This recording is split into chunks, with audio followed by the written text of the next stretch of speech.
The air hung thick and heavy, almost as if it were a tangible entity pressing down on everything beneath it. It was the humid heat of West Africa, but there was something more.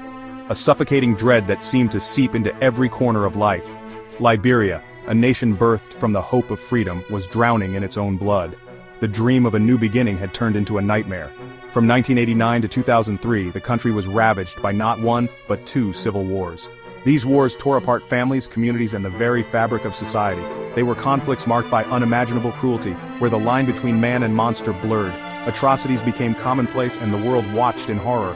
But some acts were so horrific, so deeply unsettling, that they seemed to pierce the very soul of humanity. The scars left behind were not just physical, but emotional and psychological. This is the story of those acts, the cannibalism that stained the already blood-soaked soil of Liberia. It is a tale of horror, but also a reminder of the resilience of the human spirit in the face of unimaginable darkness.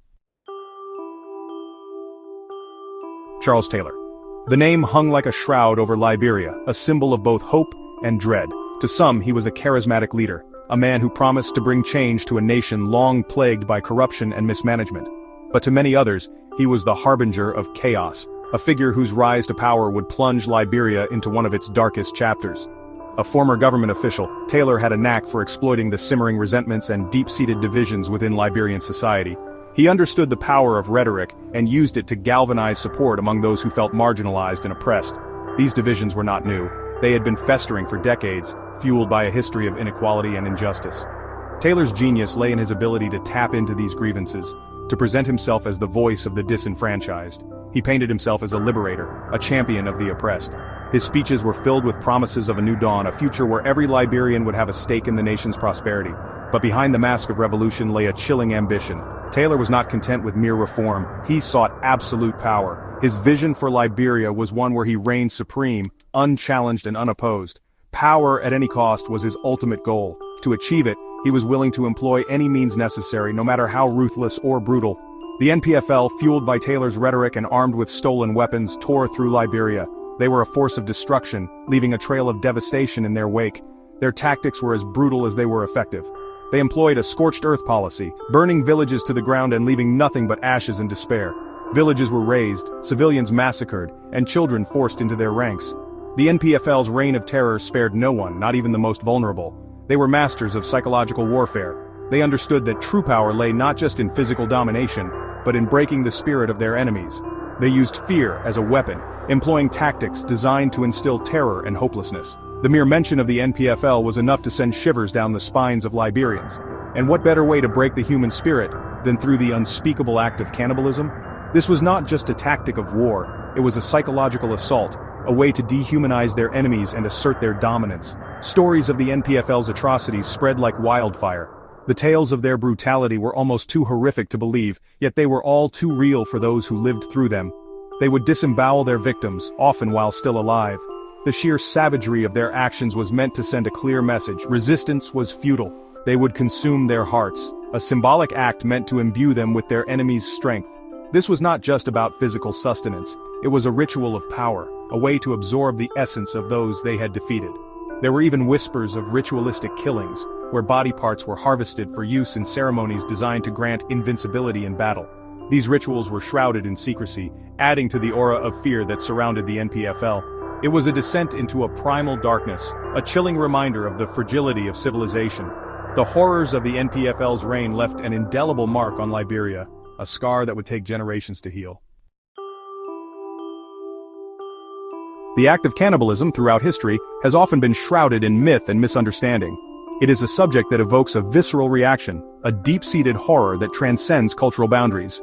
Yet, it is also a practice that has been documented in various forms across different societies and epochs.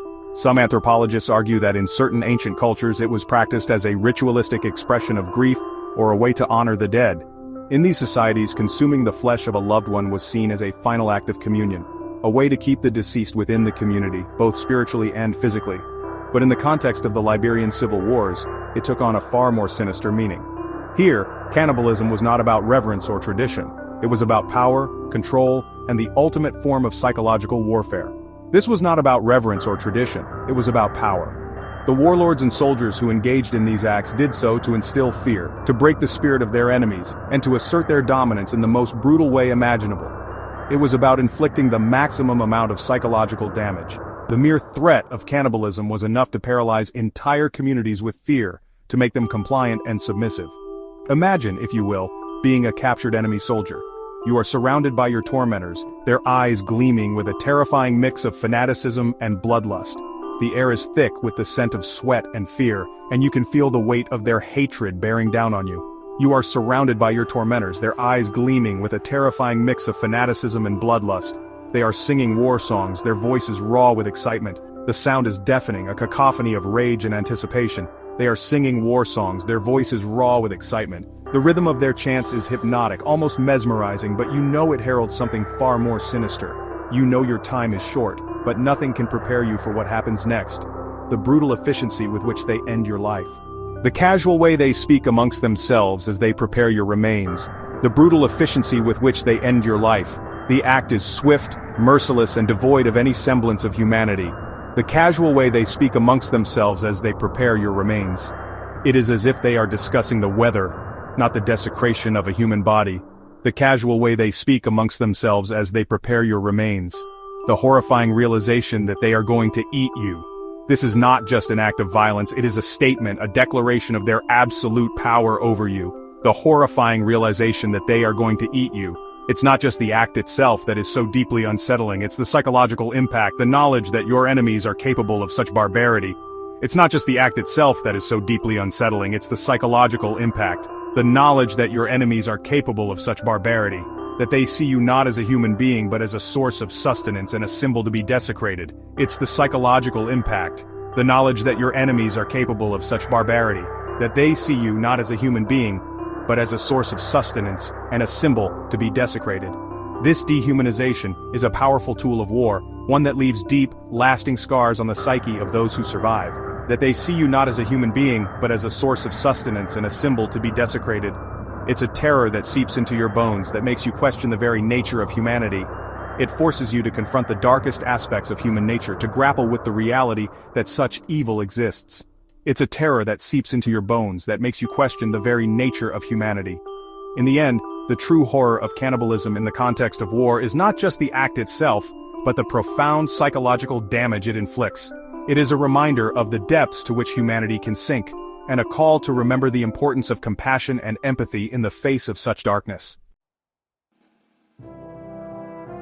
In the depths of our consciousness there lies a place where silence speaks louder than words. This is the abyss of complicity, where inaction becomes an action in itself. Here, the shadows of our choices stretch long, casting a veil over our intentions.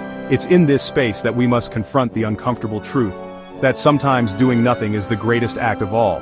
And well, it's in this silence that we find our true selves, for better or worse.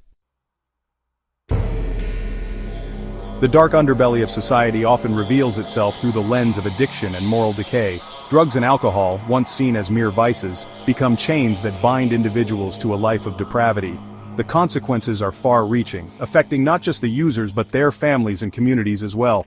It's a cycle that's incredibly difficult to break, leaving scars that last a lifetime. In this case study, we delve into the chilling details of a life consumed by horror. The subject's experiences serve as a stark reminder of the fragility of the human psyche. Each incident, more terrifying than the last, paints a picture of a reality that many would prefer to ignore. Yet it is through understanding these dark tales that we can hope to prevent similar fates for others. Verifying the truth in such grim circumstances is no easy task. The challenge lies in separating fact from fiction, reality from rumor. Eyewitness accounts, often unreliable, add another layer of complexity. It's a meticulous process, requiring patience, diligence, and a commitment to uncovering the truth. Only through rigorous verification can we hope to piece together an accurate narrative. The impact of these harrowing events extends beyond individual lives, leaving indelible scars on the nation as a whole. Communities are left to grapple with the aftermath, struggling to rebuild and heal.